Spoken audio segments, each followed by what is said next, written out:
Welcome back to the Roadside Rescue YouTube channel. I'm Ernest and another one of everybody's favorite videos. I don't know why I'm laughing, it's kind of tragic when this happens.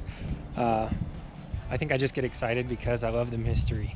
I have a new customer. They just reached out to me this morning and they bought a car at a used dealership with an empty tank of gas. No big deal. They bought the car, they went home and filled it up, but the fuel tank is leaking. So I'm gonna go see if I can figure out what's causing this. Just a question now. Let's see how bad they got ripped off. There's a little bit more detail to it that I know now and kind of what direction I'm going to go into. I'm going to grab some tools and take them with me, and let's go see if we can figure this out.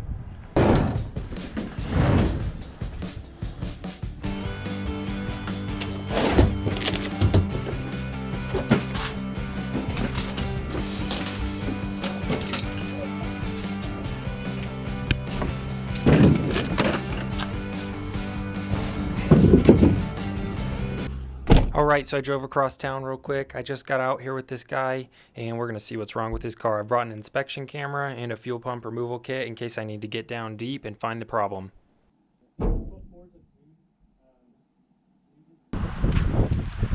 This video is sponsored by Vevor. What's that? Bazookas you got there, Ernest, you're asking? Nope. These are water pumps from Vevor. Let me show them to you. Well, I'm making my way through the mountains and I figured I'd show you these water pumps from Vevor. They're sponsoring this video. So what you see here is a deep well pump.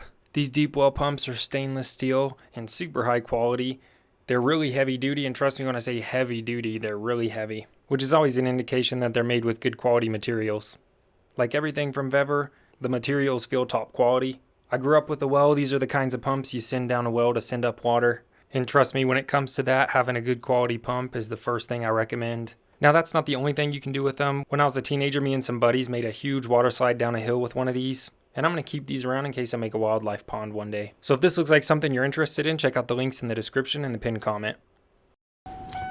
Alright, so we just got here. This blue vehicle is it. They had a super steep driveway and it was pretty dark, so we moved it up here to the street. Nice. Roadside rescue. Okay, I don't know what to expect. I see drips from the gas tank right here. This isn't even the fill side, but it's dripping. These drips are our fuel right here, but the fill neck's on the other side. So I'm hoping it's the little gasket on top of that fuel pump that slipped out of place. I've seen that before. They said it leaked. The weird thing is they said it leaked. How do I unlock this?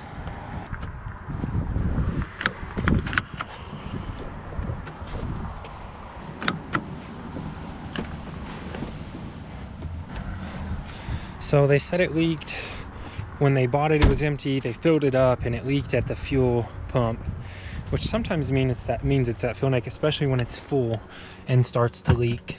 But then they said it leaked down to a quarter of a tank or 3/4 of a tank when they were parked on their steep driveway, and then they filled it up the next day, not all the way full, and it didn't leak, but then it started leaking when it was just parked flat like 12 hours later. So that's weird, really weird. So maybe like a fuel pressure return line or something that's leaking. We'll see. I've got an inspection camera and there is luckily a fuel door underneath the back seat, so let's pop this up. Place to start. Okay, nice. Popped up easy. Well, not so easy on that side. I don't know if my friend here said, he said there was a fuel door underneath. I asked him for the VIN number and I think he assumed that's what I was asking about. He said there was an inspection door underneath. I was like, that's what I wanted. I'm gonna switch to the other side so these cars don't hit me on the road though. Oh, I do see the edge of a fuel pump door though. That's amazing news. There it is. 10mm bolts. Let's go get a 10mm wrench. The next issue though, it's not that big of an issue, but this seat, maybe I can do this though. Both of them. Yeah, okay. At least I can do that. This seat's like screwed it all the way back and the motors are burned out or not connected, so I can't scoot it back. All right, let's see what I can do about getting this mostly out of the way.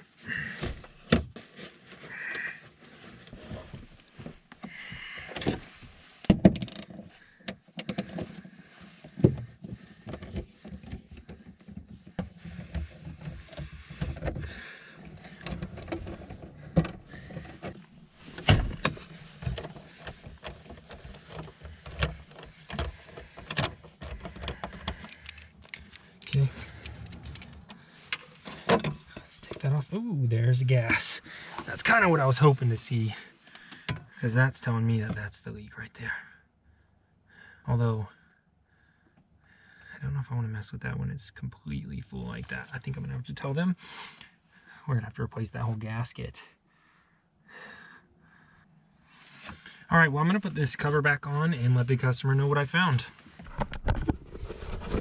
But this is a little dangerous, and I'm just gonna cover it back up because that's gas right there. They actually called the fire department yesterday when it was leaking fuel out from underneath the vehicle, because they were afraid it was a fire hazard, and the fire department said it was going to be all right. So I think I'm going to ask them to do that again tonight and replace this gasket in the morning, because I'm probably going to have to order something anyways, and it might only come with a new fuel pump, so we're going to have to see. But yeah, good news is it looks like we're going to be able to get that level down a quarter of a tank at the expense of them losing some fuel. But if the fire department says that's all right, well, let's go ahead and do that tonight, and I'll see you in the morning.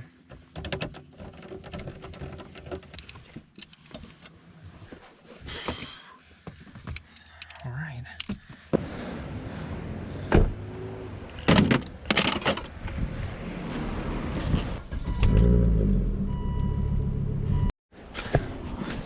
All right, we're back here with a new gasket for that fuel pump. It's the next day.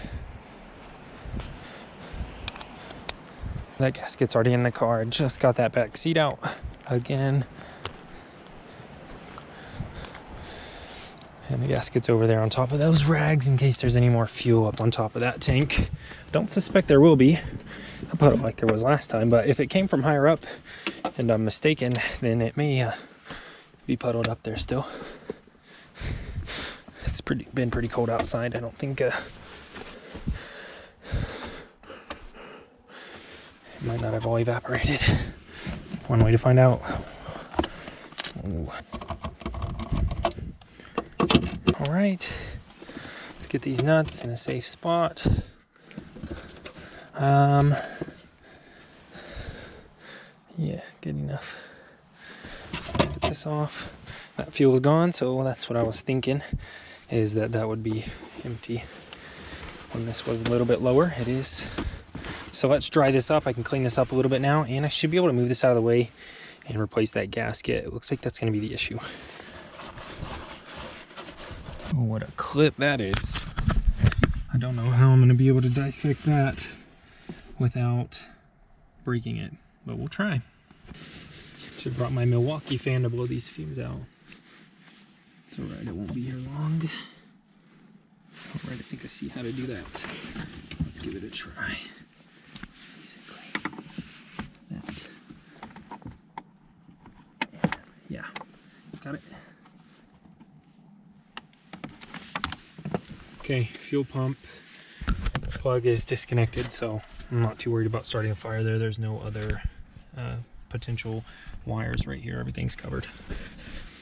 Okay, I'm definitely going to need my fuel pump remover tool to get that out. Luckily, I brought it with me. And these are the reason why. These things are just very particular. You can't do it without the right tool usually, or you'll break those little plastic fins. Stay here, follow. Okay, this is that tool specifically. It grabs onto those rings. I just have to turn these around to grab from the inside out instead of the outside in. All right. I've got my wrench. That and this is all we need with these kind of fuel pumps, with these kind of retaining rings. All right, so this is all you need to get the retaining ring off. You just need the right tool.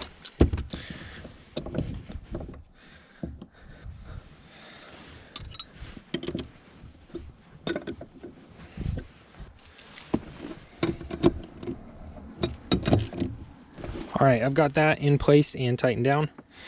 It should just take a perfect spin to get this off now. There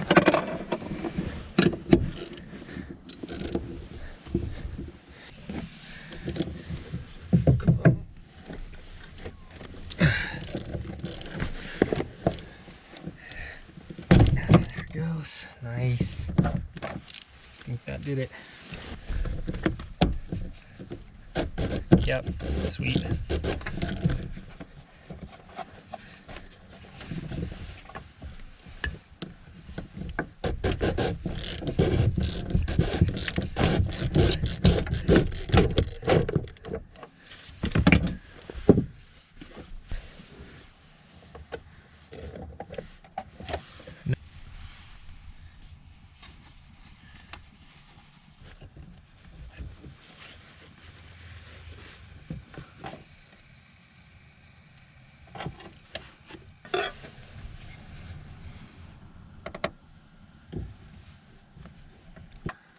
You can just see how flat that is.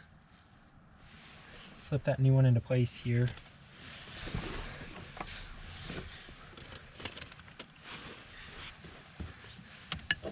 And get this tightened back down.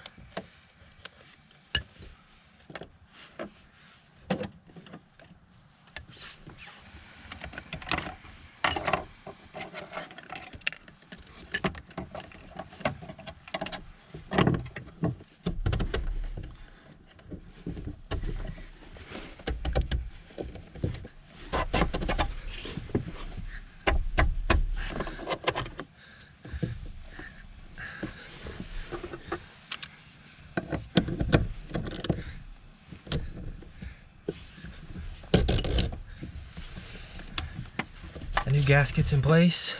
It's cold outside, so there's no fumes in here. Nice. That's nice. Less risk of a fire too. I hate working on fuel stuff in the summer. I don't like working on it, period, but just trying to be careful.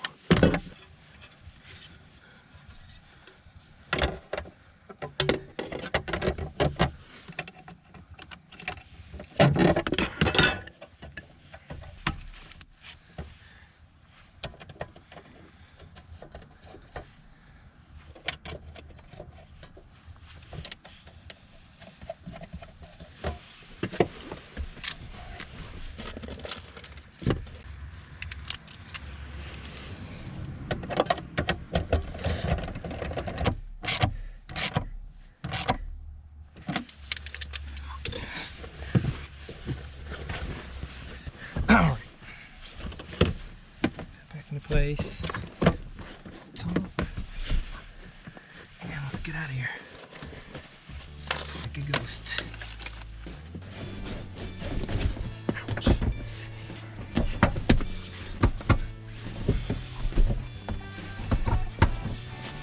That's a job well done. Thanks for watching. Luckily I was able to fix this car for pretty cheap. And I saved the customer a ton of money. It wasn't anything serious. That's about the best case scenario because they could have got seriously ripped off. If you like these videos, subscribe and like this video to keep them going, and donate at the links in the description if you want to help me fix cars for free. Thanks for watching, and I'll see you on the next episode of Roadside Rescue.